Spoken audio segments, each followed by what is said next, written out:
जय भारत, जय भीम, जोहार। स्वागत है आप सभी का साहब का जीवन एपिसोड 18 में। आज की टॉपिक है बड़ौदा रियासत में सेना सचिव पद पर नियुक्ति। बड़ौदा रियासत सेवा में भीमराव की राज्य की फौज में लेफ्टिनेंट पद पर नियुक्ति हुई। भीमराव के लिए निवास व भोजन की कोई व्यवस्था नहीं थी। छुआछूत का भी घोर अंधेरा था। जनवरी 1913 में उन्हें बड़ौदा गए अभी 15 दिन भी नहीं हुए थे कि उन्हें बम्बई से अपने पिताजी का तार मिला। सूबेदार जी की हालत चिंताजनक है, वे काफी चिंता में पड़ गए हैं। इतना सुनते ही बाबा साहब बम्बई के लिए चल पड़े। नौकरी में 8 दिन की ही तनख्वाह मिल पाई। रास्ते में सूरत रेलवे स्टेशन पर पिता के लिए बर्फी खरीदने के लिए गाड़ी से नीचे उतरे, लेकिन इसी दौरान गाड़ी चल पड़ी। वे यानी गाड़ी से दूसरे दिन बम्बई पहुंचे। घर पहुंचकर पिताजी की बिगड़ी हालत को देखा तो उनके दिल पर भारी आघात पहुंचा। रामजी सूबेदार मरने की अवस्था में चारपाई पर लेटे पड़े थे।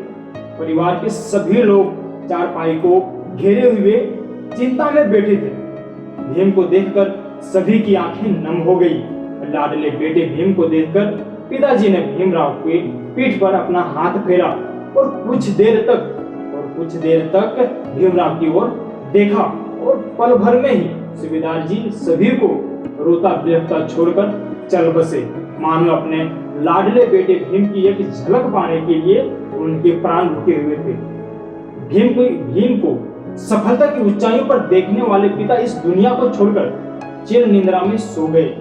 उस महान संघर्षशील त्यागी व बलिदानी पिता को खोकर भीमराव फुट फुट कर रोने लगा।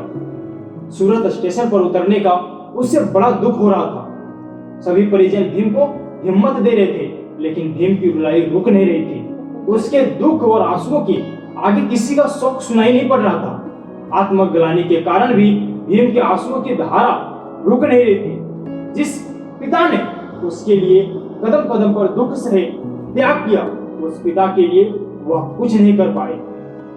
इसका उन्हें बड़ा दुख हो रहा था। यह 2 फरवरी 1913 का दिन था, जो बाबा साहब के जीवन का सबसे बुरा दिन था, जिसे वे कभी भुला नहीं पाए। महान पिता सूबेदार रामजी का साया बाबा साहब के सर से उठ गया। सूबेदार रामजी सकपाल जीवन भर मेहनत व अनुशासन के साथ रहे। गरीबी के हालत में भी वे उच्च आचरण में अनुयायी रहे। समाज, राष्ट्र व मानवता के लिए अनुकरणीय चरित्र छोड़कर निर्वाण की प्राप्त हुए। उन्होंने अपनी संतानों को उच्च नैतिक मूल्यों का संचार किया। परिवार, समाज व राष्ट्र के लिए उनके द्वारा किया गया त्याग व बलिदान अनुकरणीय है।